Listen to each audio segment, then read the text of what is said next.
I'm going to kick off our next program now, which is Times Are Changing, Luxury Trends, Consumer Shifts, and the Power of Watches. eBay bringing watches to New York City Jewelry Week for the first time.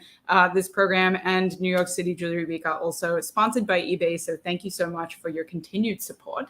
So to kick this off, what is a luxury watch but functional jewelry? If you've ever been curious about adding a luxury timepiece to your collection, this is the conversation for you. We are joined today by Victoria Gomelsky, who is the editor-in-chief of JCK Magazine and the only journalist to ever have a watch named after her.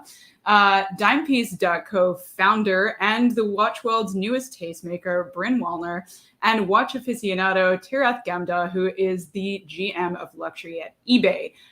We're super excited for this conversation. I'm going to welcome our panelists to the stage.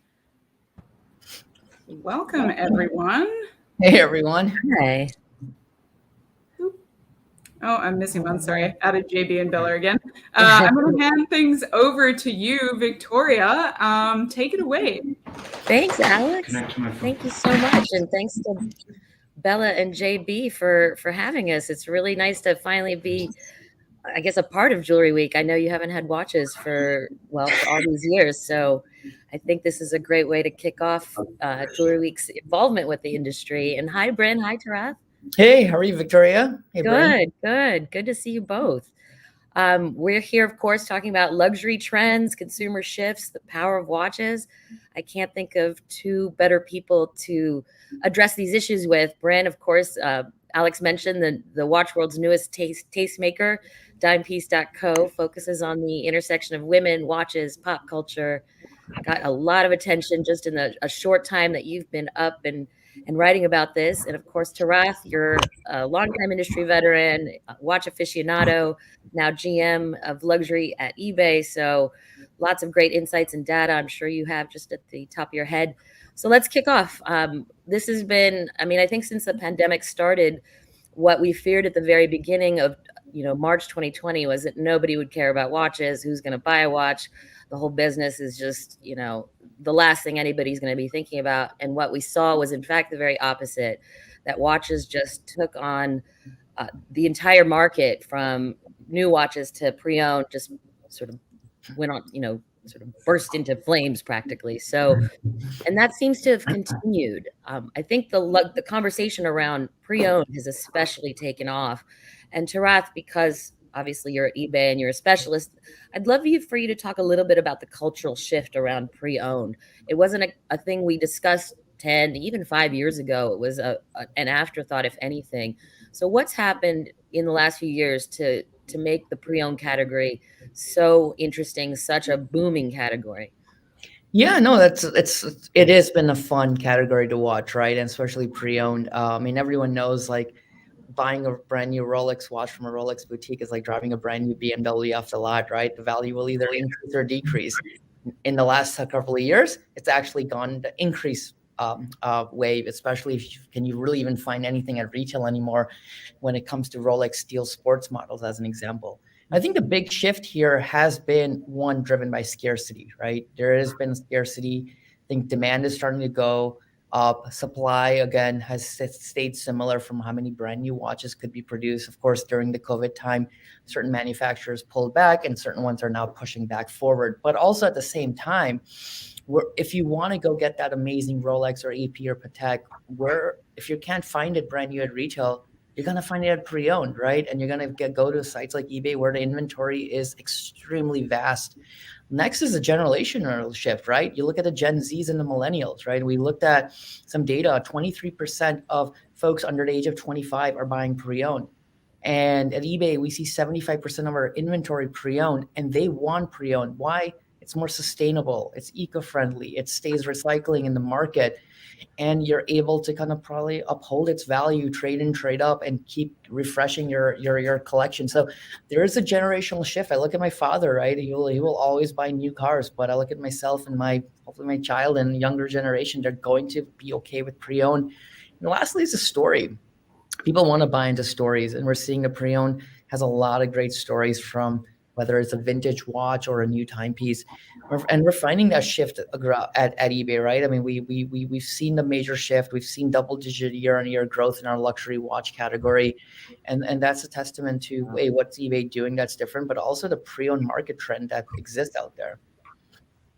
Absolutely. It's some great points. Thank you, Tirath. And Brynn, of course, you came from the auction world. That was your entree to watches. So I guess pre-owned or secondhand was something you were familiar with. But tell us about your take on this market. Is this how you've gotten mostly interested in the categories, through pre-owned? Yeah, definitely. Because I came into this market as such a newbie and kind of an amateur. And like you said, my time at the auction house was my first foray into it. So pre-owned was really the only kind of segment that I considered personally. And to buy, the thought of buying a new Rolex or whatever brand was completely out of the question for me, just as a consumer. And if I were to buy a luxury watch, I kind of knew it was always going to pre-owned. But as Tirath kind of identified, the younger generations, like, I mean, I'm not that young, but I'm a millennial. I think there's just so much kind of cachet in, like Tirath said, like the storytelling and pre-owned. It just feels kind of more special. And, you know, I really don't need something kind of shiny and out of the box. And I think I'm speaking kind of universally for, you know, my generation, and especially younger. I have a 21-year-old cousin. She's a senior in college right now, and she refuses to buy anything new, because I think that also what comes into play is sustainability and kind of looking out for the environment. And yeah, I think pre-owned has a lot of value for a lot of different reasons to a lot of people.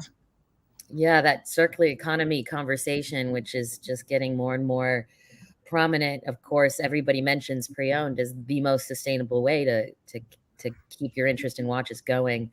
Other than that, any specific trends, and Brynn, we'll stick to you for a minute here, any specific style design trends that you feel that have resonated with you this year, or that you think that, you know, your followers are into? Anything specific? I mean, it's always fun to hear about what's trending.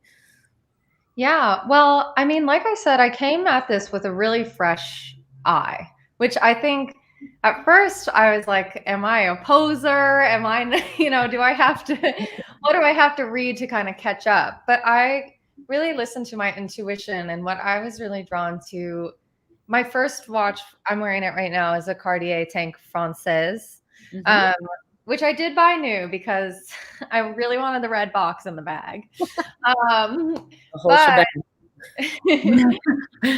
I've been noticing a lot of, like, I'm not alone there in being drawn to Cartier. And if you look specifically at the Geneva auctions that just went down, Cartier seems to be really kind of going through the roof in terms of demand. And more specifically, the Cartier crash is something that has seen a major moment this past year. And it's not just because it's an interesting piece, which of course it is, and it has an amazing story or legend, or can anybody confirm what really happened with the crash? Right.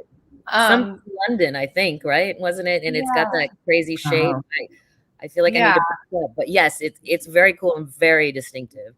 And also, you look at who wears it. The first time I saw it was Kanye West was wearing one.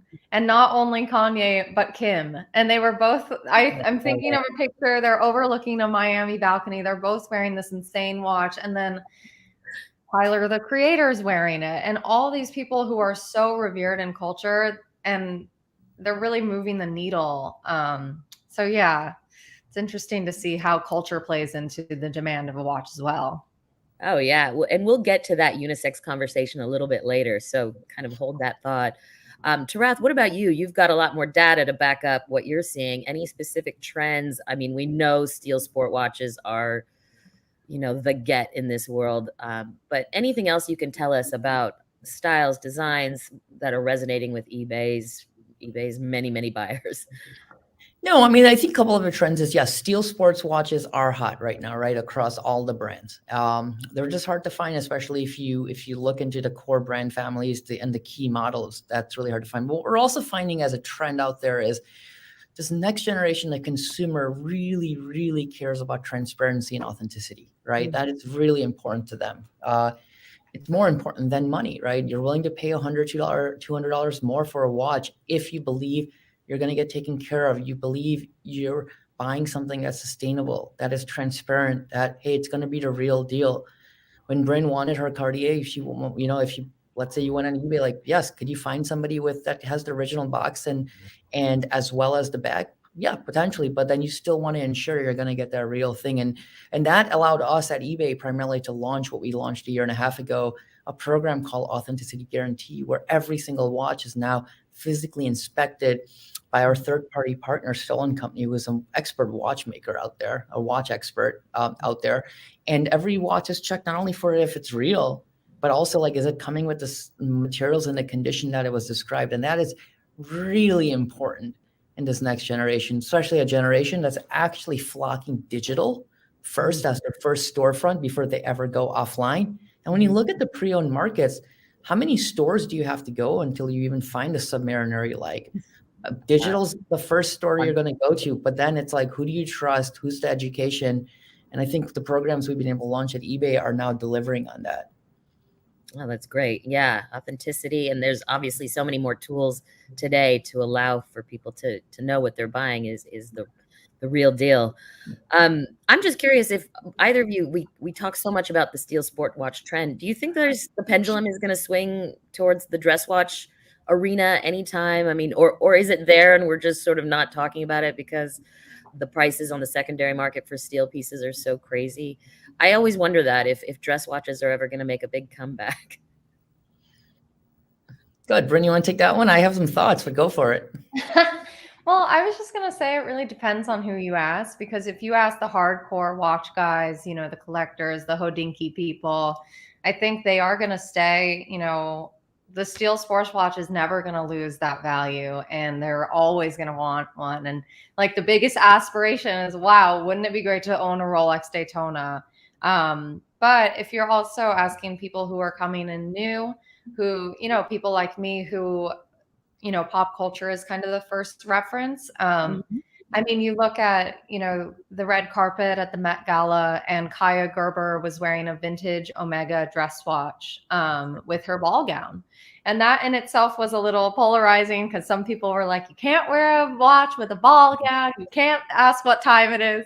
But besides that, I think that, the smaller vintage, kind of more special pre-owned pieces, it doesn't have to be a steel sports watch. It can be something really special and one of a kind that maybe inspired you because you saw, Jackie O wearing it back in the day. And now it's kind of reliving a new life because, you have like Kaya Gerber or Bella Hadid or whoever these people are to kind of allow you to look at things in a new light.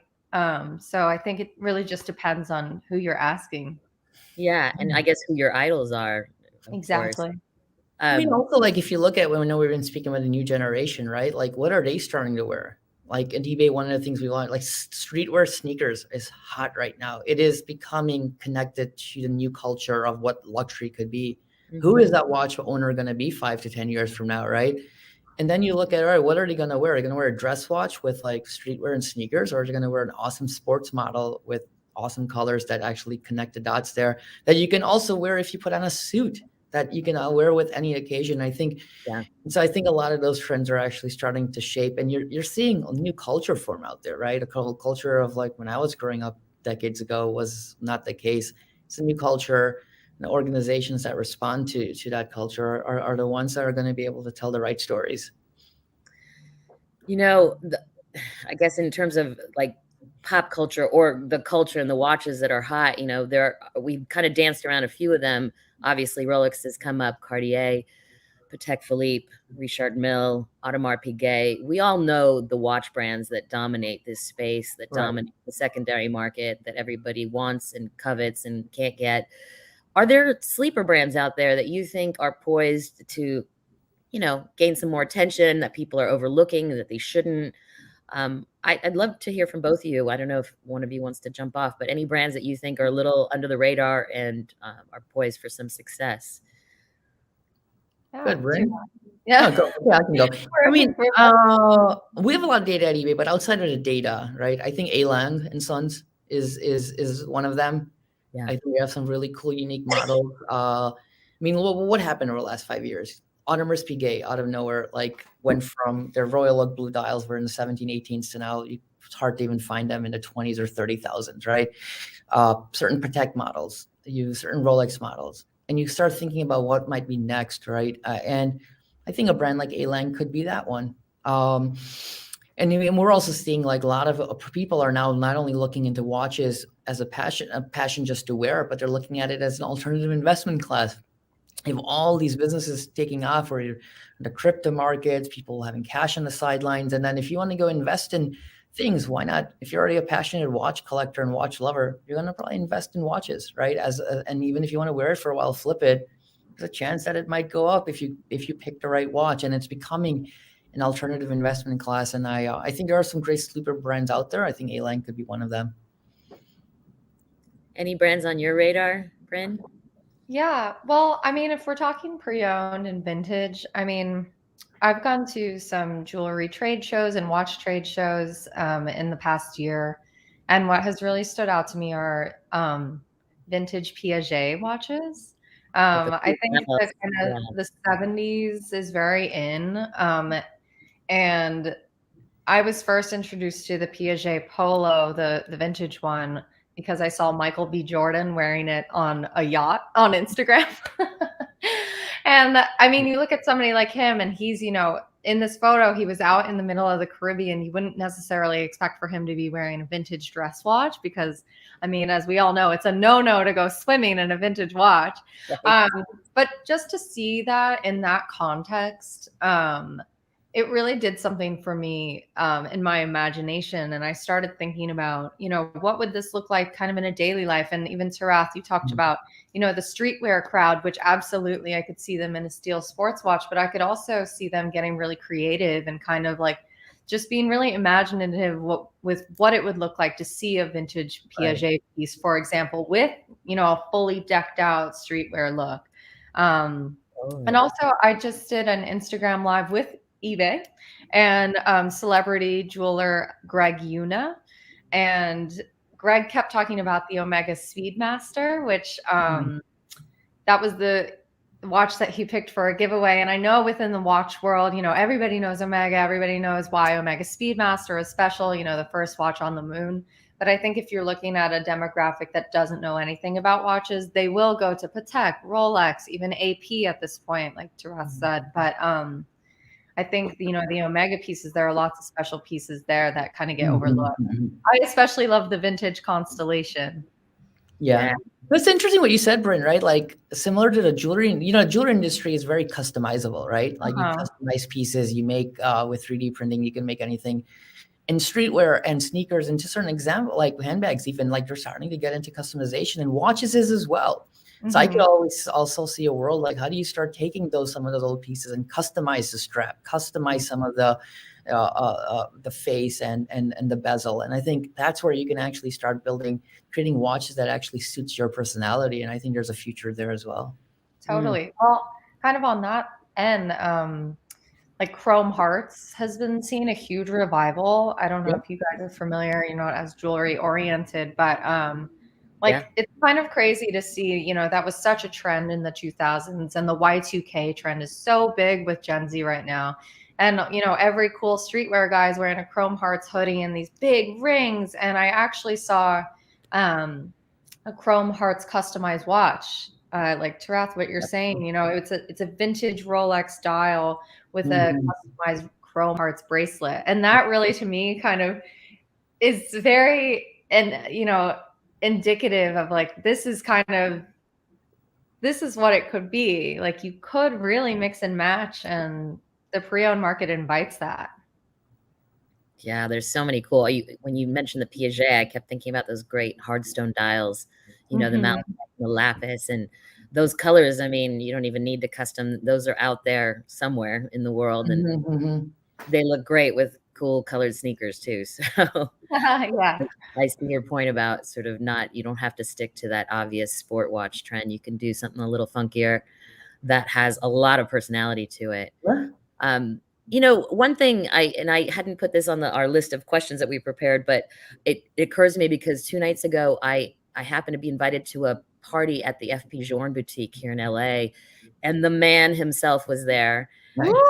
I'd met him before a few years ago, and he speaks French, not very great English, and I certainly don't speak French at all. So After a lot of wine, he does speak good English. I'll just say that much. that is exactly what someone told me, which was hilarious. I mean, I've been to his restaurant with him in Geneva, Switzerland, and after a couple of glasses of wine, his English comes out. That's what I thought. Someone actually said that exact same thing. What was funny is there were a lot of collectors there, and people had flown in from Chicago, from Columbus, New York, driven up from San Diego, and there was somebody there, and he was like, "Yeah, it's like meeting Picasso," you know, and that struck me because I have heard of people refer to the watch market as, you know, kind of early stages of the art market. This is art. This is how people are perceiving it. This is why this may be not a bubble, what we're seeing in terms of secondary prices. It's actually just, you know, a market that's maturing. And certainly with the independents, you know, the people like FP Journe, we've seen prices on those models just go bonkers. Yep. And I wonder if either of you could talk about that. Are watches art, and are we at the beginning of a market that has sort of not really a ceiling, or not a ceiling in the way that we've always thought about? Good, Brynn, go for it. That's a hard one. I know. It just occurred to me. I need to throw something at you, but It's all in your head, Brynn. You can. Yeah. I have faith in you, Brynn. I mean, well, when you say ceiling, are you talking financially? Yeah, I'm talking about, like, you know, we're seeing such crazy prices for, you know, and I'll give you an example. A lot of people will have seen this, some have not, but famously Patek Philippe released the final run of its Nautilus 5711 in April, and it was a green dial version that the market went crazy for. And one piece, you know, was introduced in April. One piece found its way to the secondary market at auction this past summer, and it went for something like 13 times its retail value, 490,000-ish, around, or maybe right around there, something crazy. And, you know, I think for a lot of people that is startling to sort of grasp those kinds of numbers. But a lot of people think, hey, this is art. You know, art goes for sums well above that. Any thoughts there? I mean, I know this is emerging, so there's not really a wrong answer here. It's more of a gut.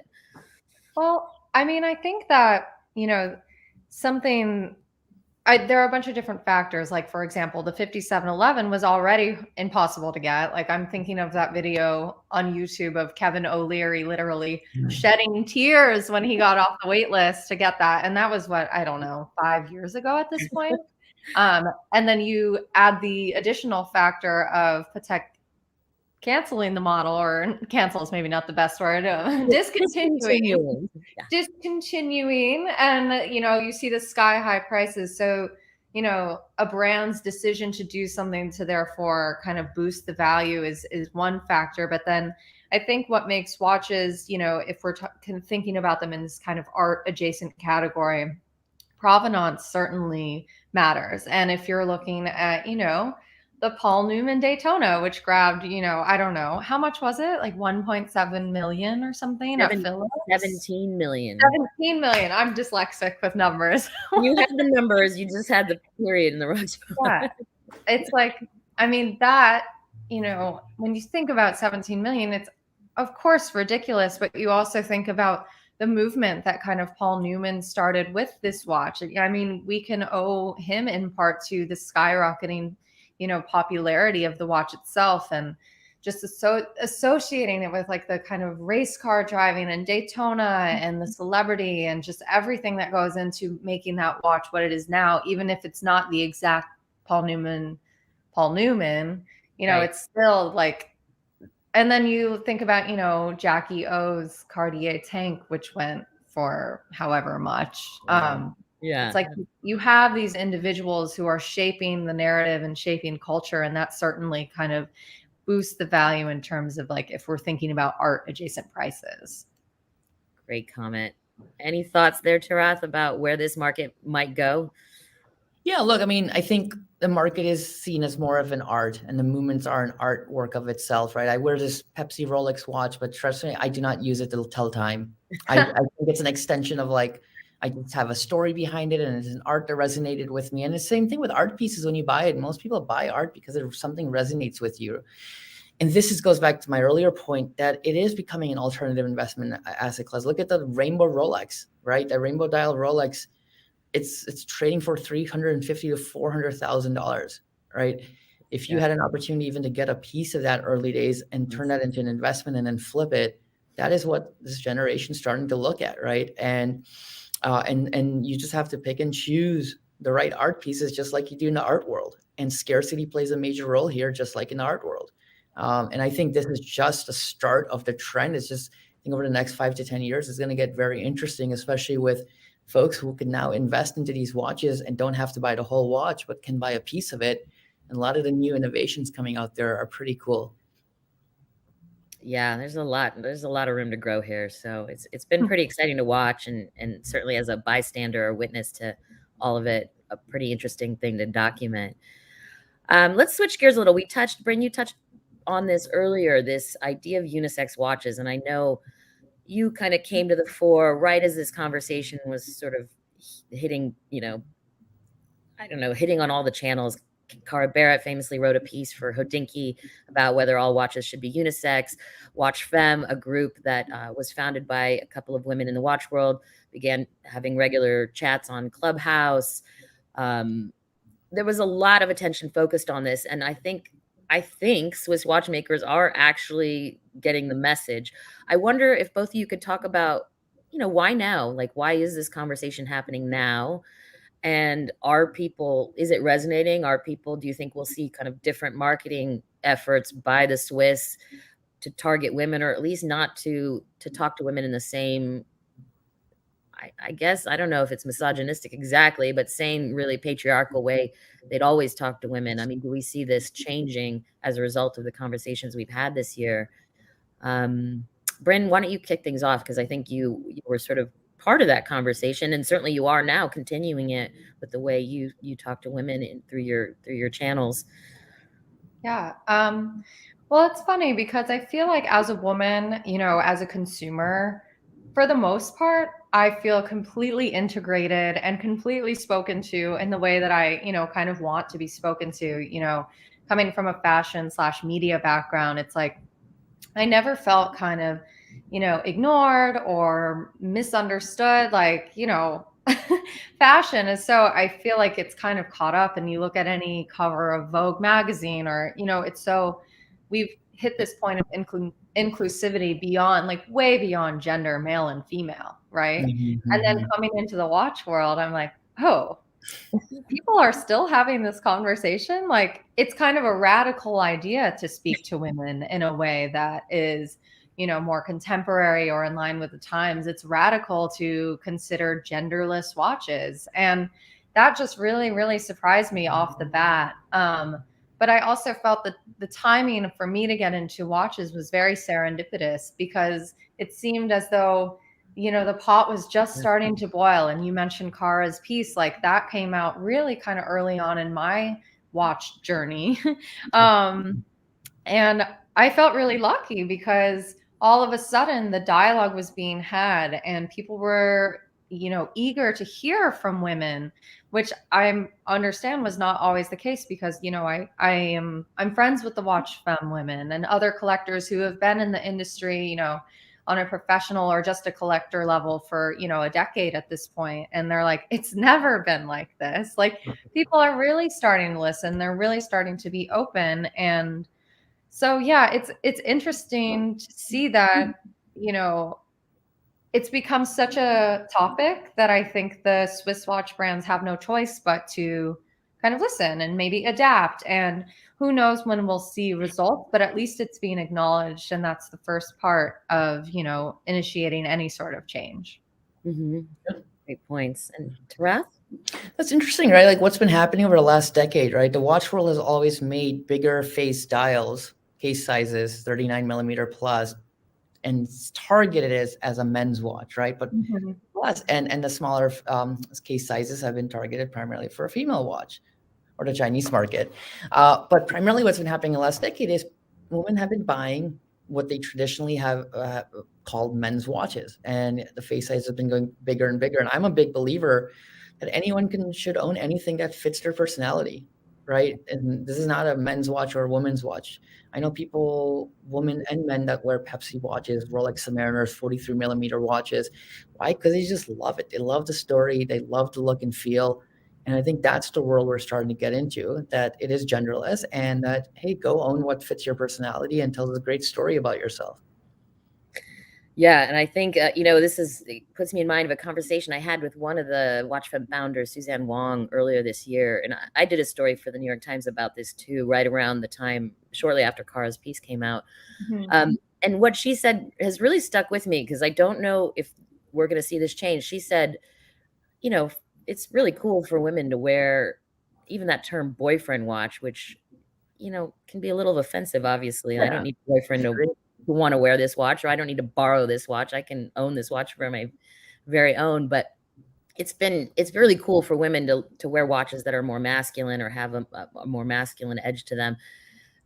The point when this conversation will be done and we can retire and not talk about it anymore is when men are comfortable wearing a woman's watch or something that is traditionally very feminine.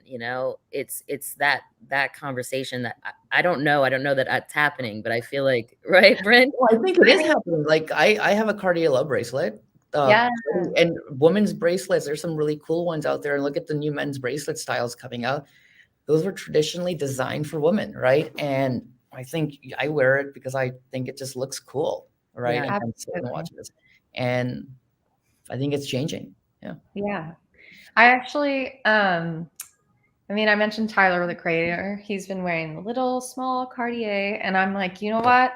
What I really want to see is a man wearing a Cartier Benoit. Do you know this one? Like the little round one. And I actually went to dinner at my friend's restaurant. He's a millennial chef, kind of wonder kid. And he has a restaurant here in New York.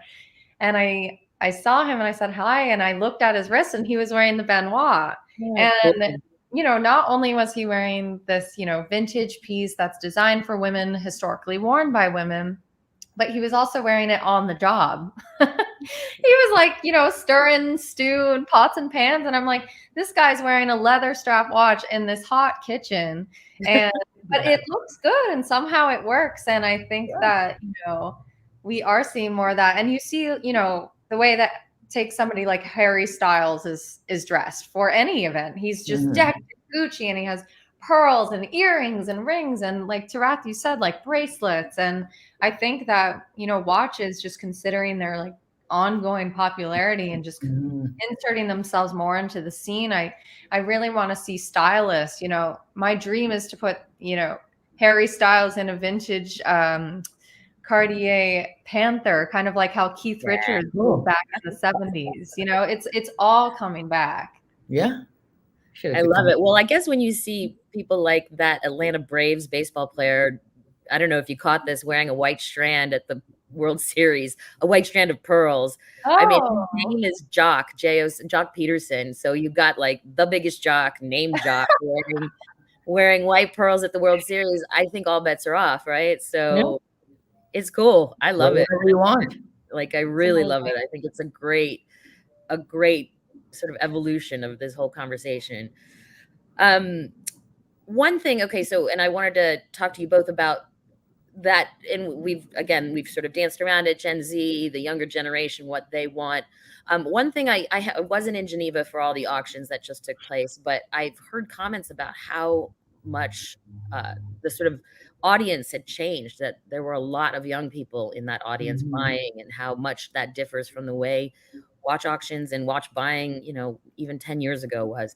So it does seem like that kind of old chestnut about, well, we've got our smartphones, so of course nobody's going to buy a watch or need a watch or care about a watch. We can just toss that, right? What's your sense? And Brynn, I think you can kick off, since you're part of this generation, part of the momentum, I think, for why young people are embracing watches. So what's your sense of how young people feel and what's important? We kind of touched on it, but I think not as directly. So Yeah. Well, I mean, first of all, I wish I could have been in Geneva to kind of feel the energy in the room. Because my only reference was when I worked at Sotheby's and I would kind of go down and sneak into the watch auctions, and it was a bunch of like, old dudes at 2 p.m. kind of like dispersed throughout. But I mean, I get that comment a lot. Why are you so into watches when you have your cell phone? You don't even need to tell time. And I mean, I think like Tirath said, you on your Pepsi, it's like, who knows what it's set to. Yeah. But I think it really is. I mean, I always like to have mine set because, and I'm kind of jumping ahead, but I think the younger generations are really so burnout because we're all, digital natives, and even younger kids younger than I am, growing up with an iPad in their hand. It's like at some point, how much screen time can you really take before you're completely burnt out? And I think we see, trends of younger people really drawn to analog, disposable cameras, film, things that kind of have this kind of tangible quality. Even something that's really funny is wired headphones are coming back, and there are articles written in it. Wall Street Journal, there was an NBC segment last night. Like people are really into wired headphones because it feels kind of vintage. Just like I feel like the younger generation really will grasp at anything that kind of has a more old school feel right now. And watches, inevitably they really kind of represent this old time. And I personally, I love having a watch to tell the time because, after a long day of work, talking on the phone, being in touch, kind of being available nonstop 24/7. I love just taking a walk around my neighborhood with no phone and just my watch to tell the time. Like that is to me the most therapeutic thing. And I think a lot of people will agree with me. I will, certainly. Well, if I did that, Brynn, with my watch, it would not be the exact time in the place I am in. My watch is probably somewhere in like Europe time zone right now. You look at it and you can just pretend you just got beamed somewhere, right? That's kind of fun. What are you seeing, Tirath, in terms of, I don't know if your data tells you or what you're seeing about demographic shifts in this marketplace? So we are, I mean, like I think earlier said, like 23% of audiences under the age of 25 are buying pre-owned. We're finding in the US 69% of people are buying pre-owned watches right now. So there's a huge shift driven by that younger generation. And it's pretty much wearing a feeling. Brynn, you hit the nail on vintage. I think the vintage overall look and feel is coming back across many categories, right? Across what you wear, what you do, and how you potentially live. But it's connecting with the modern era. And I think that's starting to be really fun. And I think people are wanting to wear feelings, right? Like I put this on and you feel differently versus the Omega Spectra I put on, I feel differently. And it's kind of cool, right? I mean, you get that feeling, you love that, still getting that old school look and feel on your wrist, and it feels like you're wearing artwork. But yeah, I definitely do not use it to tell time. I use my cell phone to tell time, and I just like wearing it for the feeling. Yeah, it's funny. I think there are two kinds of people in this world: those that like feel naked without a watch, and those that could care less. I've always felt naked without one. I mean, I think since I was little, I've always worn a wristwatch. So and when I leave the house without one, I feel like really kind of angsty about it, and it's not really about time, but it is about that feeling. Yeah. It's something that anchors me. Yeah, totally. I also think that, the Gen Z, like the data, Tirath, that you were kind of, rattling off, it's like that almost, we can't even fully grasp, how much Gen Z will be drawn to this because they simply don't have the money yet. Yeah. I mean, I just got my first luxury watch this past May. And so I wasn't even thinking about it because I simply didn't have the disposable income to afford it. But I think a huge portion of, kind of understanding the watch world as a consumer is having the seeds planted kind of early in your head. And with increasing platforms and kind of, more marketing that I've been seeing eBay doing, like when you guys did the, who was it? Iris Apfel and with Little Yachty, the old school meets new school. Yeah. Yeah. Like that. I mean, that really, I felt you guys did an incredible job kind of hitting, the spectrum, because you have, a fashion icon like Iris, and then you have, Lil Yachty, who's like speaking the kids' language, and it's just like for a kid to be scrolling through Instagram, seeing that, and they're like, oh, like, what's Lil Yachty talking about? And who's this like old lady? And I need to know more. And it's just like about planting those seeds so that when one day they turn 30, you know, they will buy the watch. And I think that's what a huge part of, you know, the aspirational fashion scene, like why that is so successful, is because it's been drilled into our heads to buy luxury and Gucci. Yes. And Well, that's where pre-owned plays a role, right? It's certain pre-owned is going to be more accessible, and you can get a great pre-owned watch for $1,500, right? You can get your entry-level tag, entry-level Omega, and it's the start of something. And as you grow, trade in, trade up, and keep upgrading, right? That's the dream. That's, I mean, Brynn, you know, you're so, I guess you have your fingers so much on that pulse of pop culture, and I'd love to hear a little bit more about who you're following in terms of like which pop culture celebs you think are, you know, doing, I don't know, wearing watches, showing them off, saying something a little different. I mean, you've already mentioned a few, the ones that you've pointed out, but anybody that you think is a must follow if you're interested in watches. Yeah, I mean, well, how many times can I bring up Tyler, the Creator? I think he's major. I think his style is so impactful and so creative, and the way he approaches it. I actually saw him walking down the street the other week, and I got so nervous. And I was like, oh, I want to ask him, is he wearing his Crash, or what is he wearing? And I chickened out. But I think that he's a really good one. I also think, God, I wish I could pull up the Dime Piece Instagram right now, because I'm kind of I can. yeah. When I tell you how many photos of celebrities I look at all day, it's just kind of overwhelming. Amazing. But I will say, just generally, like, I have noticed more and more, just more people are wearing watches, and they're being more integrated into everyday style. And that is really exciting. And you look at somebody like Bella Hadid, who never leaves the house with her Cartier Panther. She's, you know, swimming in the ocean. And, you know, I'm trying to think who wears like a Royal Oak. Even somebody like as massive as Serena Williams, you know, she's wearing her Royal Oak to literally everything she goes to, and not just one Royal Oak, but it's like the full gamut. It's like this one she wears with her ball gown, this one she wears while playing tennis. So it's cool to see even brand ambassadors. I think, you know, they should get more credit than they do get right now. you do. I mean, you look at even the younger, like in sports, like Patrick Mahomes, right? Walking around with a rainbow Rolex. I think there was a great photo taken with him like 2 days ago with one on, right? And yeah, you're seeing more and more of that happening. I mean, it's also, I think the one other thing is the iWatch did something interesting out there for people. It got something on someone's wrist that they probably never had in the first place. Got it, then you're very used to it, and you're like, oh, I'm trying to grow older. I have money, and I don't want to be like look like everyone else now. So can I just throw something else on the wrist? And there you go. Swiss watch industry plays a role.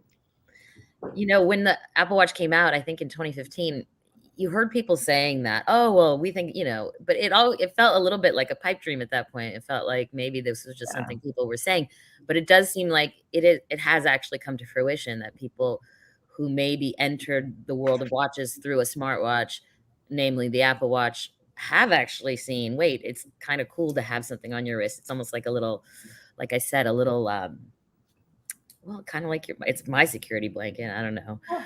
Are you wearing one right now? What's that? Are you wearing one right now? I am. I actually am wearing, I don't know if you can see, it's one of the, hold on, a Gomelsky. Wait, hold on. Why can't I get this? No. Sorry. There we go. Yeah, so that's the watch that was named after you. It is. And I've got my other one here that's kind of like that Piaget with the malachite. Cool. Yeah. What kind is that? It's the Gomelsky, which is the story. It was a Shinola sub-brand that they produced in 2016.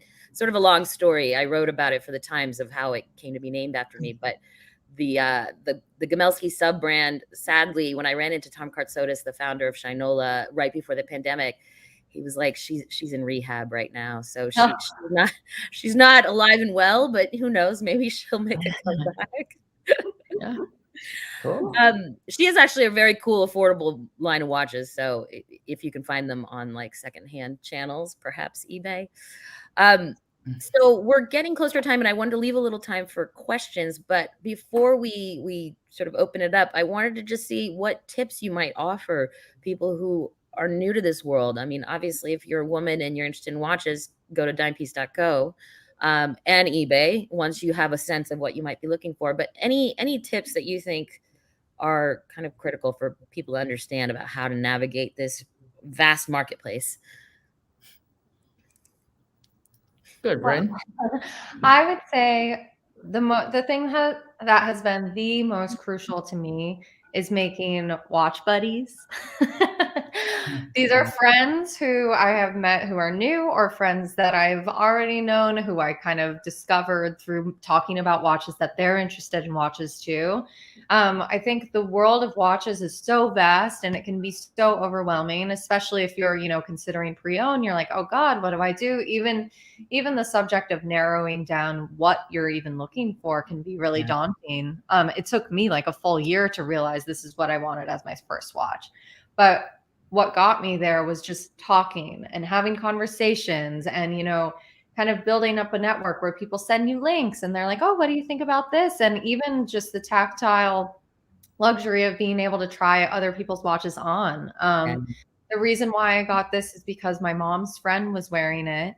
And I was like, hey, I really like that watch. And she's like, try it on. Like, give it a spin. Let me know what you think. And so many people have been so generous with me and letting me try on their watch and take pictures of it. And there's nothing like that. I think the heart of why watches are so special is, of course, the watchmaking and, just like the intention that goes in the designs, but also what makes watches exciting for me is the community and how, there's like really just so many stories to be told and just trying things on and getting to know a feel for it. Watch buddies are my number one. Just ask around and you'll learn whether you like to or not, because watch people love to talk. That's so true. So true. And Tirath, what about you? Yeah, I think, look, you got a lot of great blogs out there, a lot of great forums to kind of just learn about the industry, see the cool pieces. But I think it goes back to really understanding which watch connects with you. I don't think about it as an investment. And because if you do, you're just going to drive yourself crazy over time on seeing if the value is going up or down. But pick a watch that really connects with you. I mean, in eBay also, we have 1.2 million watch listings. Like, that's a lot to get through. But, the content, the storytelling, the search, the filters, looking for authenticity guarantee is so critical because you're going to get that real thing and you're going to get taken care of. And so I think it's really bad. Hey, what's going to fit your story, your budget, and get you into this industry? There's a lot to discover here. There are really the stories. I've written about watches, and this will definitely date me, for 20 years. And had you told me 20 years ago that I'd still be writing about watches in 2021, I would have thought you were smoking something, because how on earth could there be that much to say about watches? And yet here we are. And there's a lot to say. It's a really interesting market and a really interesting lens onto the world at large, because these watchmakers are so global and so involved in lots of different, Cartier, for one, has a number of amazing initiatives with women, with education, with the arts. So, I think it is just a watch to some people, but for people who are aware and in the know, it's a little sort of black hole into a parallel universe that you had no idea existed. And there's a lot going on there. So thank you both for talking about it with me and delving into it a bit, and hopefully giving anybody who's listening a little bit of inspiration to go searching for their next watch.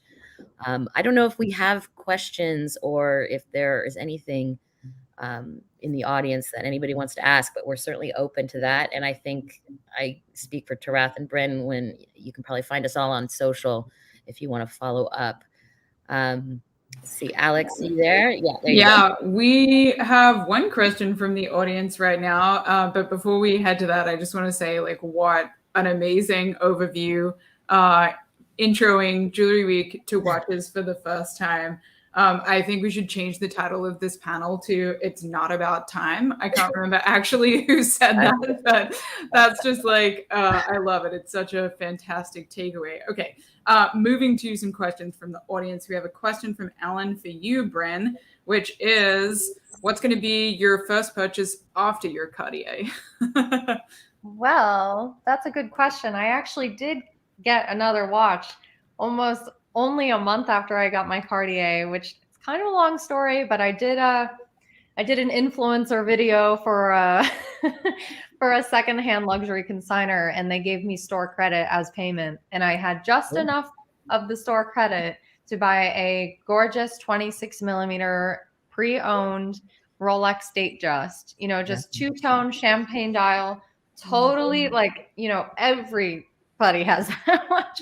But I thought, my first Rolex, I couldn't afford a steel sports watch. And to me, the Datejust is like, yes, it's so popular, but when it came to investing in a Rolex for me, I was like, what is tried and true? What will go with so many different outfits? And also, why don't I look at a smaller watch? They're cheaper and they're also more unique at this point, because I think Rolex itself kind of even discontinued manufacturing the 26 millimeters. I could be wrong on that.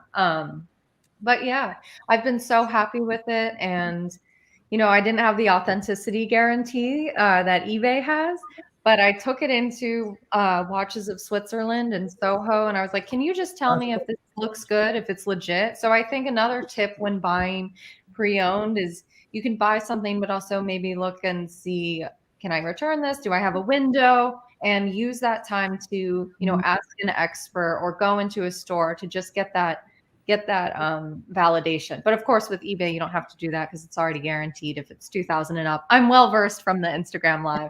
That's funny. But yeah. That's awesome. The person who asked that question also commented that they own both of those watches. So you're in sync, which is great. Great taste. This is a great lead-on question from that. And Tirath, possibly you can answer this in more detail, or maybe just give some more insight. Is there a specific place to go on eBay? This is a question from Audrey, but maybe if you can just tell people a little bit more. Brynn, you already mentioned, this guarantee that exists at a certain price point. What can people kind of learn about this space from you guys? No, absolutely. I mean, I think the easiest place to go is just go to ebay.com, hover over the fashion category and click on luxury watches. You'll be right there in the luxury watch destination. Or you can just start searching, use our search functionality. It's great. And if you want to search like a Rolex Submariner, you'll see all the listings, and you'll be able to filter based on authenticity guarantee, and just look for that blue badge that says authenticity guarantee. And because you're going to be fully protected. And we have some great videos, great content around how we do make that happen. Cool thing here is you also get, with every watch, you get this digital NFC tag. It's like an actual authenticity guarantee card that if you hover your NFC phone device, you can see the digital version of that certificate. And so that's something special that's only against you and that watch. And that's something unique we've been offering as well. I love that. I hope everyone was writing down all of these fantastic names in their little notebook, and that they followed the top 5 picks Instagram. That was a great, useful thing if you're looking to start or complete not complete. Sounds like from this that it's never going to be complete. It's an ongoing legacy of collecting and research. I think that's it for audience questions. So Victoria, do you want to wrap it up if anyone has anything last to say before we go? Gosh, I feel like we've sort of said it all. Like I said, it is a market that has just kind of, even after 20 years of witnessing it, watching it, studying it, it continues to surprise me. There's a lot going on. The pre-owned category is booming. I'm in the midst of writing a story about the Chinese market and the watch industry's future in China. And it's deeply interesting how the Chinese look at watches and what they're forcing the watch brands to do, which is, and Brynn, I keep actually meaning to bring this up because I interviewed you for a story about Instagram and the world of Instagram, in the watch world on Instagram. You had a comment at the end that ties into what I'm seeing in China, which is this rise of user-generated content, and the way that users spotlight watches is so different than the way brands spotlight watches. And there's this craving, we've talked about authenticity, but it's really about an authentic depiction of the way somebody who's wearing a watch might see it in their own home, on their own wrist, on the wrists of their friends or the people they admire. And it's really fascinating to see how that's forcing brands to kind of reevaluate the way they own their own narratives, because users, like everybody's listening, like Brynn, like yourself, are really more and more in control in a way they never have. So, as a consumer, you've got a lot of power these days, and ever more so. So I think I don't know what the takeaway is from that, other than it's interesting to see that these monolithic brands had to really cede a little bit of their power and surrender a bit to the wave of interests and trends and things they're seeing from consumers, especially in China, but more and more here. So that's my maybe because I'm immersed in it right now, as I'm thinking about the Chinese and their insanely voracious appetite for luxury and for watches. Right. So, any final thoughts from either of you, Tirath or Brynn? Well, I think, look, it's going to be interesting to see heading into 2022 how the brands and the major maisons and groups actually respond to this growing market, right? The growing market that many of them have lost control of. How do they play a major role into? We've seen certain brands go in and say, we're going to launch PreOwned. But I think digital and PreOwned and the way it's coming together, it's going to be very interesting, especially over the next couple of years, how the brands actually evolve and play a major role in it. And I think that's something to follow and watch out after. Yeah. They're leaving a lot of money on the table. I hope eBay's clean it up. Or the customer experience, at least, right? So.